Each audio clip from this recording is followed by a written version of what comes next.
सभी सम्मानित साथियों को सादर नमो बुद्धाय जय भीम। मैं डॉक्टर DN बौद्ध आप लोगों के बीच डॉक्टर भीमराव अम्बेडकर साहब द्वारा जीवन संघर्ष और उनके आंदोलन की चर्चा पिछली वीडियो में किया था। आज हम प्रथम गोल में सम्मेलन में डॉक्टर भीमराव अम्बेडकर साहब का भाषण के बारे में आपको इस वीडियो के माध्यम से बता रहे हैं। साथियों, वीडियो को पूरा सुनें और गोल में सम्मेलन में क्या हुआ उसके बारे में आपको विस्तार से बता रहे हैं। साथियों, प्रथम गोल में सम्मेलन में कांग्रेस ने साइमन कमीशन का बायकॉट किया था। फिर भी कमीशन ने सारे भारत का दौरा किया और अपनी रिपोर्ट मई 1930 में प्रकाशित कर दी। इस रिपोर्ट में अन्य अल्पसंख्यकों के लिए दो पृथक प्रतिनिधित्व और पृथक चुनाव की सिफारिश की गई थी, किंतु दलितों के लिए संयुक्त चुनाव और सुरक्षित सीटों की दलितों ने इसके विरोध में थे। और 8 अगस्त 1930 को नागपुर में बाबा साहब की अध्यक्षता में अखिल भारतीय दलित जाति कांग्रेस की गई।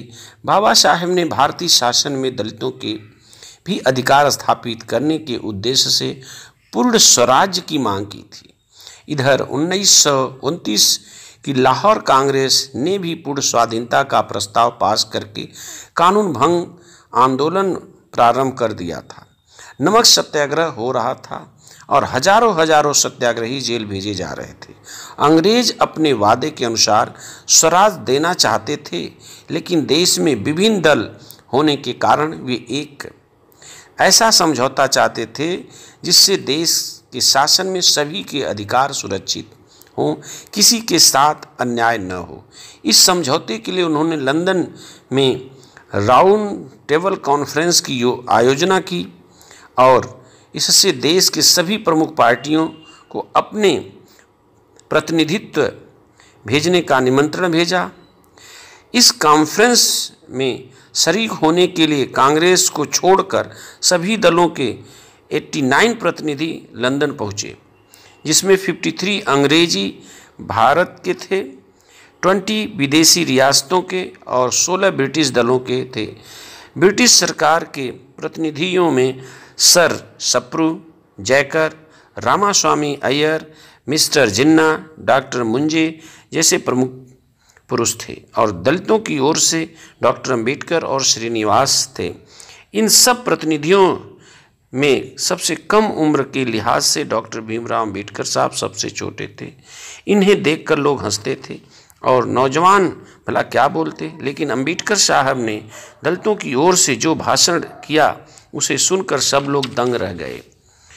12 नवंबर 1930 को लंदन में गोल में सभा हुई। इसकी अध्यक्षता ब्रिटिश प्रधानमंत्री सर रैमजे मैकडोनाल्ड ने की। इस सभा में जो आरंभिक भाषण हुए उसमें डॉक्टर भीमराव अम्बेडकर साहब का भाषण सबसे ओजस्वी और मर्मस्पर्शी था। सार रूप से वह भाषण इस प्रकार था कि अम्बेडकर साहब कहते हैं कि मैं जिन अछूतों के प्रतिनिधि की हैसियत से यहाँ खड़ा हूँ, भारत में उसकी संख्या वहाँ की संख्या की 5वां भाग है, अर्थात इंग्लैंड या फ्रांस की जनसंख्या के बराबर है। परंतु मेरे उन अछूत भाइयों की स्थिति गुलाम से भी बदतर है।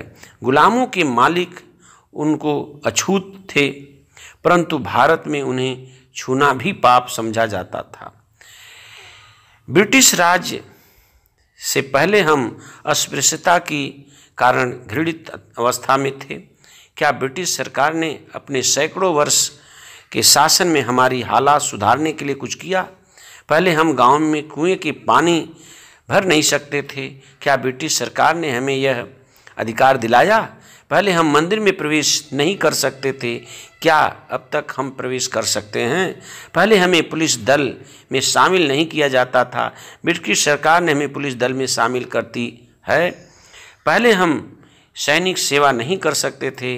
क्या आज सारे हमारे लिए क्या सेना में दरवाजे खुले हैं? इन प्रश्नों में से किसी का उत्तर हान में नहीं दिया जा रहा था। 150 वर्षों के ब्रिटिश राज में हमारी हालत जैसी थी वैसी ही रही। ऐसी सरकार से हमारा क्या भला हो सकता है हुआ।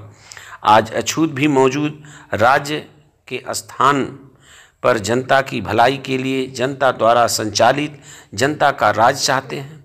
मजदूरों और किसानों की शोषण करने वाले पूंजीपतियों और जमींदारों की रक्षक सरकार ब्रिटिश हम नहीं चाहते।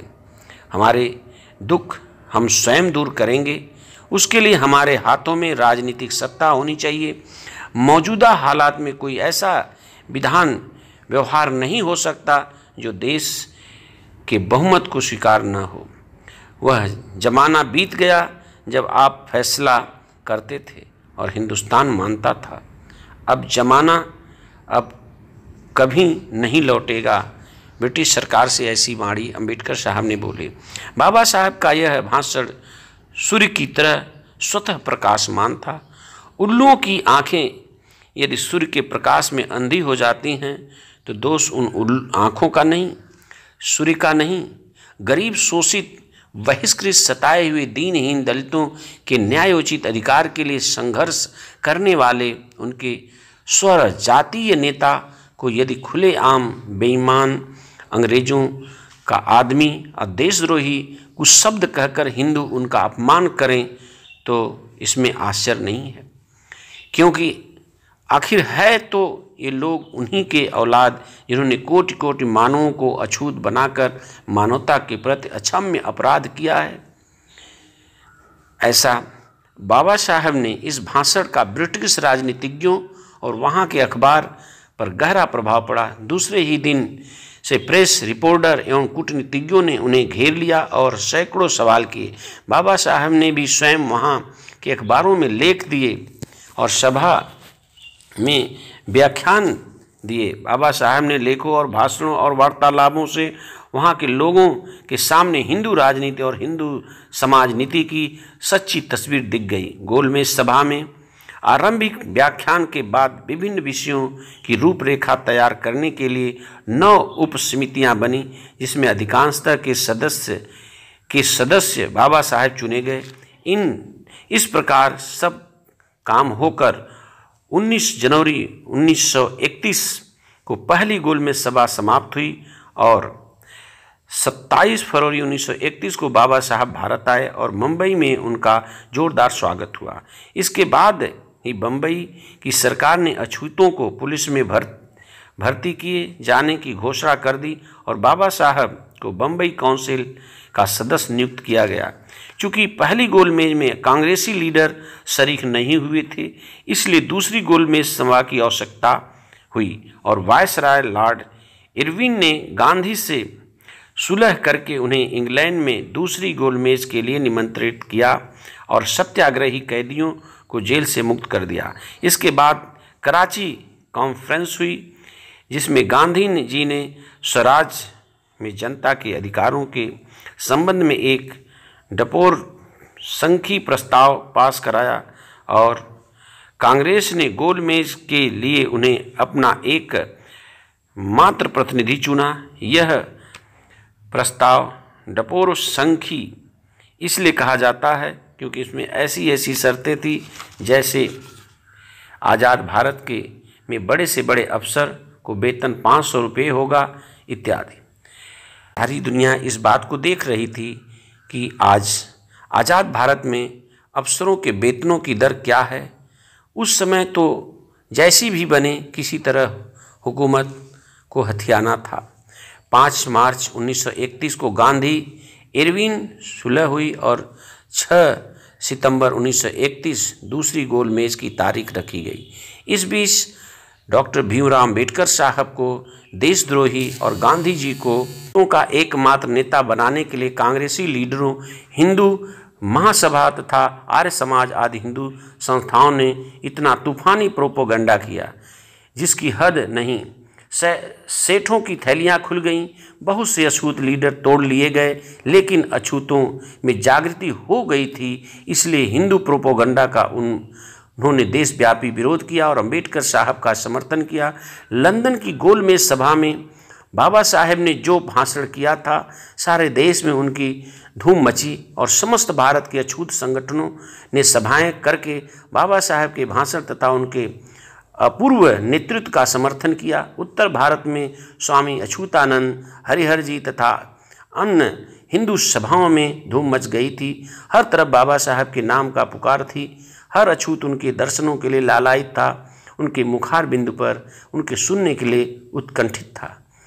इसका ब्यौरा नहीं दिया जा सकता, लेकिन इन बातों से समझा जा सकता है कि बाबा साहब का गांधी जी से वार्ता और अहमदाबाद के भाषण में भी समझा जा सकता है। साथियों, अंबेडकर साहब के इस तरह से भाषण से अंग्रेज़ों की धज्जियां उड़ गई। उनके मन मस्तिष्क जाग गए कि इस देश में दोहरी राजनीति चल रही है, यानी दोहरा जो है शोषण हो रहा है। इसी को अंबेडकर साहब ने कहा कि हमारे देश में गुलामों के गुलाम बसे हुए हैं। इन गुलामों के गुलाम से जंजीरों से तोड़ना है तो हमें भी पृथक राज्य और पृथक वोट का राइट मिलना चाहिए।